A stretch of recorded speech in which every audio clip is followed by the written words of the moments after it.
والله زانایانە فەرموون هیچ کەسێک نییە تووشی دڵتەنگی و قەلەقی و بێزاری و دەرونی بێ ئیلا بە سڕی گوناحی کرد. خوای گەورە زەلیلیەکتانەیە بەسەرە لا ينزعه لەسەرتانی لا نابە حتى ترجعوا إلى دينكم تا نەگەڕنەوە دینەکەت. خوای گەورە ڕقی لە عەبدێکە نەگەڕێتەوە بۆ لای، ڕقی لە عەبدێکە خۆی بە گەورە بزانێ، تەوبە نەکا، ڕقی لەو جۆرە عەبدانێ و ئێستاش بگەڕێیتەوە لە سبەینێ باشترە، چکە لەوەچە سبەینێ نەمێنی.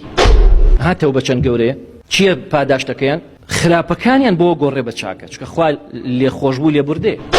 قل يا عبادي الذين أسرفوا على أنفسكم لا تقنطوا من رحمة الله. أيو بنداني إخوة كإسراف وزيادة الرويتان بقناح كردوا لسر نفسي إخوتان ما يوزم بالرحمة إخوة إن الله يغفر الذنوب جميعا. خوا لحمو قناحا كان خوش استغفر الله كردن سبحان الله كان قوريه خوا قوري فرمي قد خوا عذابي أنا ما دام استغفر الله كان قال أستغفر الله الذي لا إله إلا هو الحي القيوم وأتوب إليه. خوا لقناحا كان خوش به أقر لشر كافران إجراي كرد به وواش مزانا كسي كتوشي مصيبة به أو خوار رقيليتي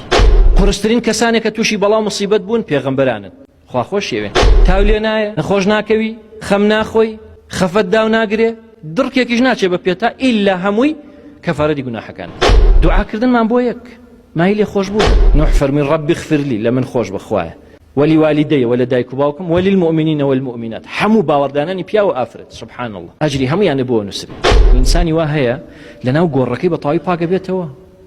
إنساني واشي أو نقنا عبارة بقوركشي باقنا بيت وما في خلق الله يبوي بيجرروش كو مجالي تياني خوالي ويان خوش نابي عقيني بسرتو خوالي قورا خوش نابي للشرك وكساني كمشرك خواليان خوش نابي بلام يغفر ما دون ذلك لمن يشاء بلام جيجا للشرك خوا بيوي لي خوش به داواكم لخواي قورا لمني شو لأيوش خوش به هل نصين اللي رتالي من خوش به أو عقل جيريك بيا من خوايا بكاري بين بوت يجيشتن لقرآن فرمودكاني بيغمبر صلى الله عليه وسلم خوايا قم راما نكي